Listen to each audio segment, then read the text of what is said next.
Let's turn to a witness who escaped the burning building, Maha Abouanine, who joins us now. And Mr. Abouanine, can you tell us what you, Mrs. Abouanine, can you tell us what you saw? Yeah, we were outside on the terrace having dinner. It was about 9:35 p.m. And then we noticed that there was flames coming from upstairs in the hotel behind us. And then, we didn't know that it was a fire or if it was just flames because they had these outdoor kind of heaters. And then we decided that, no, this is a real fire. We better get out. We started seeing debris coming off the building. And then a lot of us were hesitating. Should we go? Should we not? Should we stay here? Are we safer outside? We tried to, get through. They closed off all the entrances to the hotel. They wouldn't let anybody go back into the hotel. They evacuated us through side staircases on the side of the building, leading us down to the platform of where the fountain show takes place, which leads into the Dubai Mall. They were super organized. The hotel staff were calm. Everybody got out. In the beginning, it was a little bit chaotic. Like, should we go out which way? No, we should go that way. But then once we all decided to move, everyone quickly evacuated, and they got us all out very quickly. The side of the building that's on fire is not the side of the exit of the hotel.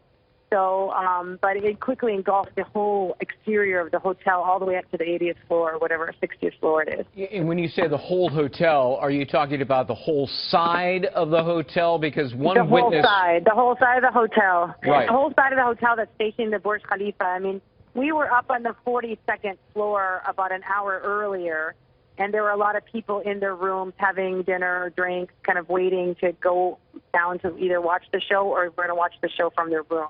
So in other words, apparently all those people got out, and they must have gotten out through those exit stairwells largely on the other side of the building that wasn't on fire.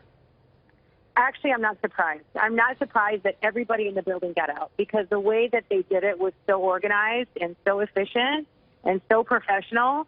I mean, if you're reporting that everybody that was in that tower up there got out and nobody was hurt, I wouldn't be surprised. The way that we went through the experience, it was very well organized. Yeah. You say you saw a little chaos.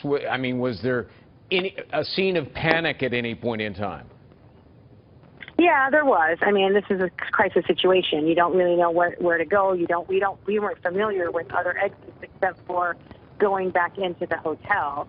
So yeah, there was at the beginning, but then everyone were saying, stay calm, stay calm, stay calm, and if everyone stayed calm, then you stay calm. The security was there, the police were there, people were on the scene immediately. I mean, the Dubai government, the Dubai police, Dubai fire station, these people were within seconds and minutes, they were all over the scene. Were the people there, were they locals, were they tourists, a mix of both, could you tell? Yeah, there were a mix of a lot. I mean, there were a lot of tourists. There were a lot of people that were there on holiday. A lot of people were there on vacation. The Idris Hotel is an iconic hotel. It's a high-end, very expensive hotel. The rooms are expensive. The dinner, having a reservation at the hotel is very exclusive. These are not just average people that were there. There were people that were paying top dollar to stay at one of the most iconic places on New Year's Eve. Yeah. When this fire first broke out and you were there in the building, what did you think, and were you concerned that you might not get out of this? No, we were outside, and we saw that we were outside, and we saw it, and it was on the building. We thought, oh, it's small. They'll be able to contain it. And then it quickly became big, and then we're like, we're outside, but we looked over there. In order for us to escape, there was a railing, and there was too big of a jump. So we would have had to take the stairs or go through some exit. I see. So it wasn't like we could go back into the hotel at all. Yeah. Describe, the scene, what it looked like, what it smelled like, what you observed as this was unfolding. Actually, it was quite, the smoke, we didn't feel the smoke, we saw the billowing smoke, but it was very, very high up. It was very high up from where we were. We were on the ground floor terrace. The reports were that this was on the 20th floor, and then it brushed up. It didn't come anywhere near us where we were. So we evacuated outside, and we went towards the mall, which was towards the Burj Khalifa, not towards where the fire was. Yeah. But everyone filled the streets. Everyone came down. There were other restaurants that were adjacent to the hotel that had outdoor seating. They evacuated all of those people as well and told them to go into Dubai Mall. We hear some of the cheers in the background. So the fireworks display is unfolding, and we can watch it right here. Is everybody now pretty calm? Yeah, I mean, it is. I mean, the show went on. They once they realized that they didn't have mass casualties or mass injuries, my nephew Zane was just watching the fireworks show right now, and it's going on as we speak. They just finished, I think, or I'm not in front of it right now. I'm on the other side.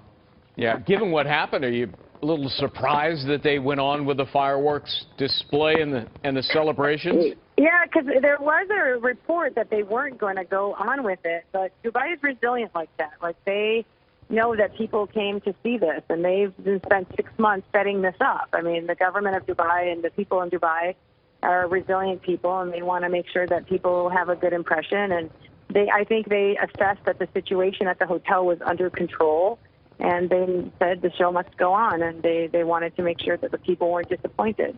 Yeah, we were talking a moment ago with Howard Safer, the former commissioner of the fire department and the NYPD here in New York, and he's been there as well, and he really complimented the people of Dubai and how they've really set up their community there. They have very strict fire codes and regulations.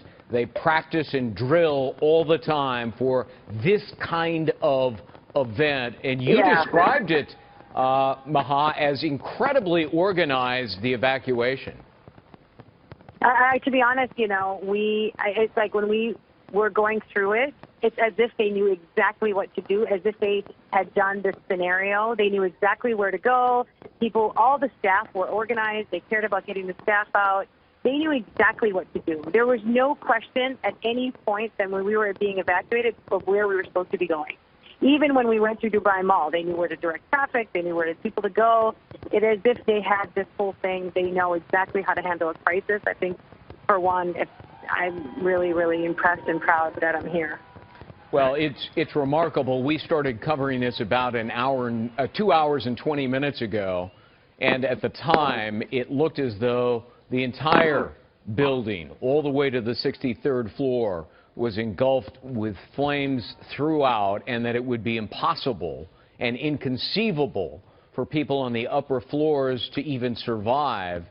And it turns out that it appears to be an exterior fire on one side of the building, and that everybody did get out alive. And it is truly remarkable and a compliment to how this building was built. And the fire department and the staff of the Address Hotel and residents there in Dubai. Maha Abaleen, thank you very much for joining us. Thank you for having me. Thank you. And best of luck to you there.